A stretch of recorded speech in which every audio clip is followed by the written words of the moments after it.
Donald Trump is collapsing with the fatal decisions he has made in this country. He is collapsing in the polls in Wisconsin, like numerous swing states across this country. Take a look at the latest Economist poll.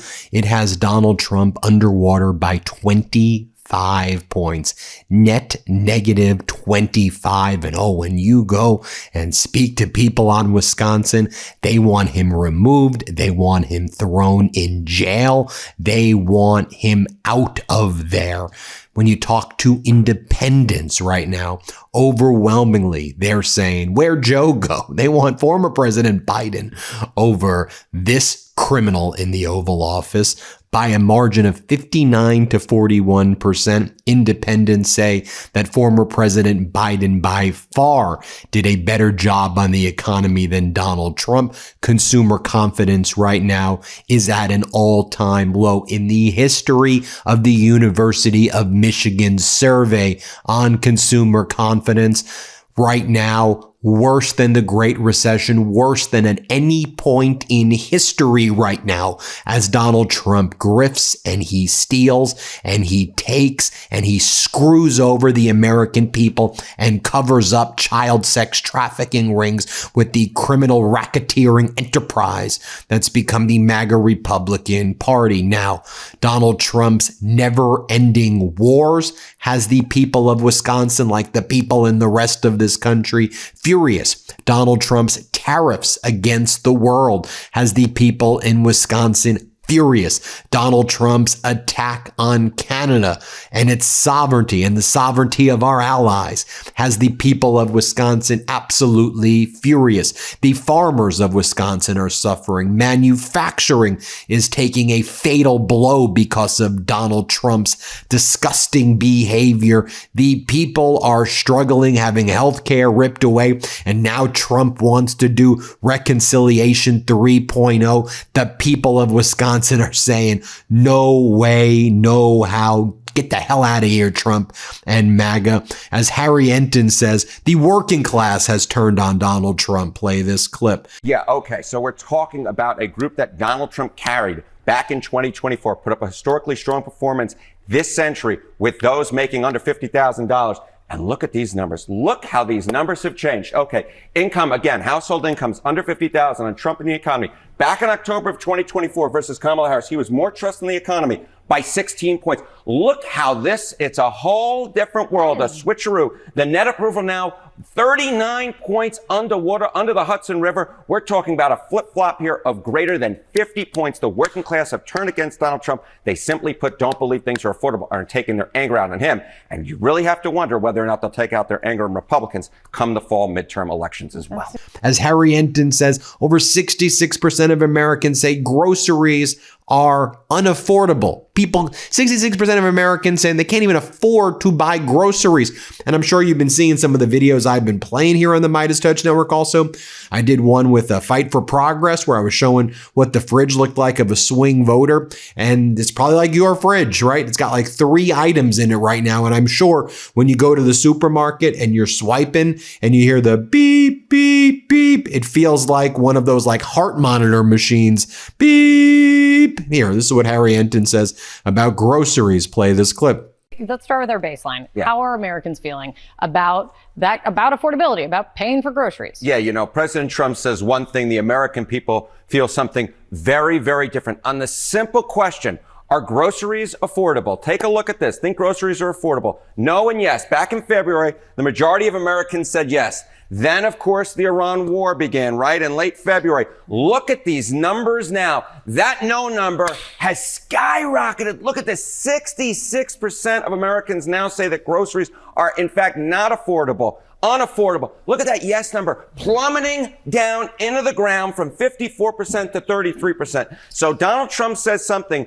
but the American people feel that their reality is far different from what the president is touting. Yeah, and which segment of the American people are getting hit the hardest? Yeah, okay, which segment of the American people are getting hit the hardest, Kate Baldwin? Great question. And you know, if we talk about this, when we're talking about the Donald Trump base, we're talking about working class voters, right? So take a look here. Okay, income under $50,000 on grocery affordability. And keep in mind that this Donald Trump won this group back in 2024, put up a historically strong performance for a Republican candidate. But look at these numbers now. Just 16% of those with household incomes under 50,000 think that groceries are affordable. The lion's share, 82%. You rarely ever see 82% of any group agreeing on anything. But what you see here is that those working class folks, those who have incomes, household incomes under 50,000, the lion's share, more than 4 in 5, say that groceries are unaffordable at this point. And then when it comes to Donald Trump's despicable behavior as it relates to his catastrophic and unlawful wars, here's what Harry Enton has to say on Trump on foreign policy decisions. Has people in the country in Wisconsin absolutely pissed off and furious. Here, play this clip right here. So how's the president doing on foreign policy? Bad. I mean, he came into office, during the campaign, I'm going to end the wars. Well, the wars aren't ending, and if anything, we're adding to them. And you can just see it right here. I mean, Trump and foreign policy in 2024 versus Kamala Harris. Foreign policy was a strength for this president. He was trusted more in foreign policy than Kamala Harris by a 10-point margin. Among independents, he was trusted more by 14 points. Come over to this side of the screen. The net approval now on foreign policy in 2026. Down he goes, right into the straight up four moves. Look at this. 22 points in the negative direction, a minus 22-point net approval rating. That is a drop of over 30 points. And among independents, he's now at minus 30 points. I love those notes at the bottom of the screen, Johnny B. So that is a movement of 44 points among independents. Foreign policy, which was a strength for this president during the 2024 campaign, has become a weakness for him here in 2026, leading up to this midterm campaign. This may be because of Iran, but the president said he was going to end the Russian war on Ukraine in one day. Yeah, he said he was going to end it in one day. Well, I don't know about you, but here in reality, the war is still going on. And obviously that has been in the news very much recently. And you could see it right here. Trump in the Russia-Ukraine war. Look at this. In 2024, again, it was a strength for him. Slightly more trusted than Kamala Harris by 2 points. You come over to this side of the screen. Again, the net approval, the shift very much in the negative direction. Down he goes now at minus 19 points. That's a 20-point switcheroo. And among independents, we're talking about a shift from plus 7 points, them trusting Donald Trump more on the Russia-Ukraine war, to now his net approval rating negative 36 points. Again, over a 40-point shift away from the president of the United States. Again, foreign policy, which was such a strength for this president during the 2024 campaign against Kamala Harris, has become an anchor for his presidency. We're talking foreign policy at large. We're also talking about Russia-Ukraine war. On Iran, what direction are his numbers moving right now? Yeah, you know what? They started in the negative and they become more negative. I mean, look, Trump's net approval rating in Iran. In March, it was minus 19 points. You talk about here, look at this. Again, you start in the negative at minus 19 points. You say it can't get any worse. It absolutely has gotten worse. We're talking now at minus 28 points, a shift again of about 10 points in the negative direction from an already low point. And I'm not thinking that the rise in gas prices will... I also just want to note, because I'm talking about Trump collapsing Wisconsin as well.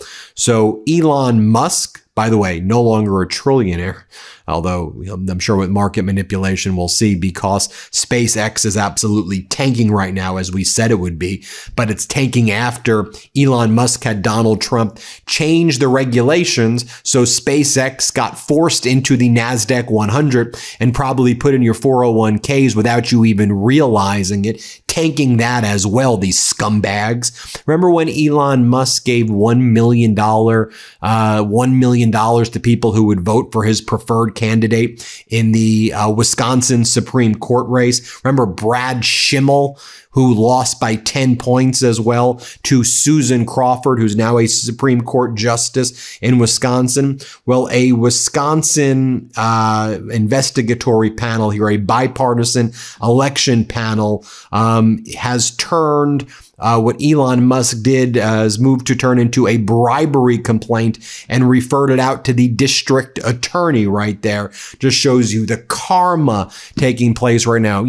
I want to talk to Ben Wikler. No one knows Wisconsin like Wikler. He was the chair of the Democratic Party of Wisconsin from July 2019 to July 2025. And I want to talk to him about Trump collapsing in Wisconsin right now. Let's bring in my interview with Ben Wikler. Ben Ben Wikler, former chair of the Democratic Party of Wisconsin, and out with the new book, This is the Plan, How to End America's Meltdown and Save Democracy, which I want to talk about right now. But you won, while you were the chair of the Wisconsin Democratic Party, 10 out of 13 statewide races. This was a state that was considered, a purple state, swing state. And while you were, leading, mostly a blue state, it's a certain chambers different than others, but overall at a statewide level. What are you seeing right now out there? What's the, it seems that if you actually speak to people, most issues are kind of 70-30, 80-20 that would actually align with the type of democratic values and principles. But, when these right-wing oligarchs come into states like Wisconsin, spend a lot of money, which we'll talk about a little later too, it creates distortion and confusion and division. And so where are we right now? Talk about this moment, Ben. So we're in a moment of crisis and people are furious. And the central question for every one of us, and what I map out in the book, is how to channel the fury about how disastrous like just about every policy of this administration is, the way the war in Iran is driving up gas prices, the way that our basic freedoms are being attacked, people being shot by ICE agents in the streets, how to channel all that into building the kind of power that lets us unrig the system itself. That has been the project in Wisconsin, my own state, which is, we've been at it for about 15 years to fight back after Scott Walker and the GOP took control. Right now, as a nation, we have both this enormous threat of Trump trying to dismember democracy so that he and his mega billionaires can keep ripping the country apart for their own benefit, versus a kind of volcanic rage in the public that could lead to sweeping electoral victories and then hopefully the kinds of changes that prevent this disaster from ever happening again. That's where we got to go. Let's talk about, Wisconsin is a great case study for a number of reasons, but it was also an area where Elon Musk put record-setting amounts of money to try to, change the dynamic of the Supreme Court, change the dynamic of governance in general. And I know you were fighting back against that when you were leading the Democratic Party there. Obviously, he's back in the news with certain findings that were made as well in an investigation. Talk about that, where we are now at that moment, how you had to fight back against it. So Elon Musk, in the height of his political power, after he had essentially bought himself the COO, maybe CEO role of the Trump presidency, the biggest Trump donor in 2024, his next project was to show that he could buy individual states. He waltzed into my state in Wisconsin. He pumped, we now know, $56 million into a state Supreme Court race, more than anyone's ever spent in a judicial election in American history. He went around with giant novelty checks to basically bribe voters he claimed it wasn't a bribe. There's now a referral for a criminal investigation that says that this did violate the law. But these huge checks for $1 million to try to get people to support his preferred candidate for state Supreme Court that would have given him the majority on the court. And the people of Wisconsin, both because we had a great candidate and also because of a years-long effort of grassroots organizing at every level, we were able to turn that around and throw Musk out on his ass. And it was a very sweet victory because this is exactly the moment he was in the Trump administration, causing the deaths of hundreds of thousands, maybe millions of people by dismembering the U.S. Agency for International Development and Foreign Aid, slashing basic science programs. And now we have explosive diarrhea across the United States, disease monitoring. All this stuff was going into his wood chipper. But yet, in that moment, when he seemed invulnerable, people were able to stop the richest man in the world from buying control of an obscure office, a state Supreme Court.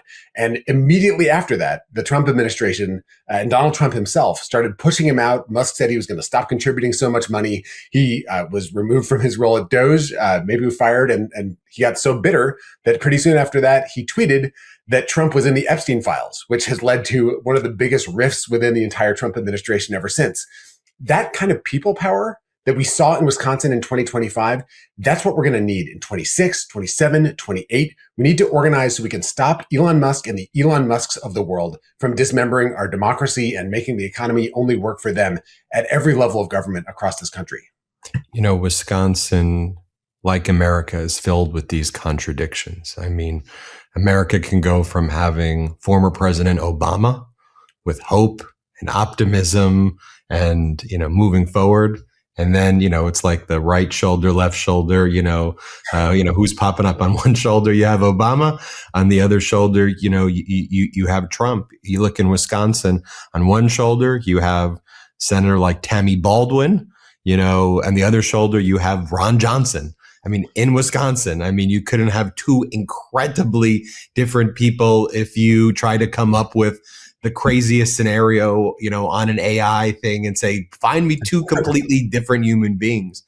Talk to us about that, though, because, to me, on one hand, you have somebody like Senator Baldwin, who I've had on numerous times, so clearly fighting for the farmers, fighting for the people, fighting to improve access to healthcare. On the other hand, you got a guy, and Ron Johnson, he doesn't like hide it. It's not like, I watched the guy speak. I showed clips of him. He says some of the craziest authoritarian stuff. It's out there. By the way Tammy's very clear about what her position is. So it's both out there, yet it's just fascinating to me. And maybe fascinating is the right word.